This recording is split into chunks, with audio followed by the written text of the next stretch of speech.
Patay ang isang call center agent sa Cebu City matapos pagbabarili ng riding in tandem. Posibleng selos daw ang motibo sa pagpaslang sa biktimang miyembro umano ng isang gang.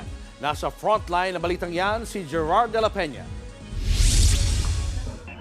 Sa kuha ng CCTV nitong Miyerkules ng hapon, makikita ang mga estudyanteng nagpa-practice ng sayaw sa Barangay Tejero, Cebu City. Nang biglang umalingaw-ngaw ang sunod-sunod na putok ng baril. Ang mga bata, napakaripas ng takbo. Sa pool din sa video ang humarurot na motorsiklo. Ang riding in tandem na yan ang kumitil sa buhay ng biktimang si John Dave Estoton. Hindi nakita sa CCTV, pero 2 tama sa ulo at 1 sa dibdib ang ikinamatay ng biktimang isang call center agent. Base sa investigasyon, nakaupo at karga ng biktima ang kanyang pamangkin sa labas ng kanilang bahay. Mabuti na lang daw at naibaba nito ang pamangkin sa crib bago siya barilin.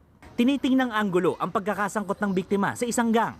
Posible din daw na selos ang motibo sa krimen. Sa pana is katong naling nga nako na girl nga gipost anang Isa pa dyan yung na-link na girl na ipinost ng biktima sa story niya. Sunday raw nagkasama pa sila together with kagrupo nila sa Crips. We do not know. Yung babae is in a relationship daw and then may nobyo o maybe live-in na baka nagselos. Labis naman ang paghihinagpis ng kaanak ng biktima. Anong giingon anak ninyo? Dali kayo bata pa rin dyan din. Gagmay pa tayo yung mga anak niyo tumuok. Patuloy ang paggalap ng mga CCTV sa lugar na posibleng makapagturo sa mga salarin.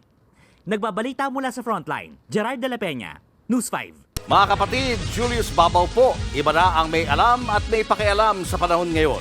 Para sa Frontline ng mga balita, mag-follow at mag-subscribe sa social media pages ng News 5.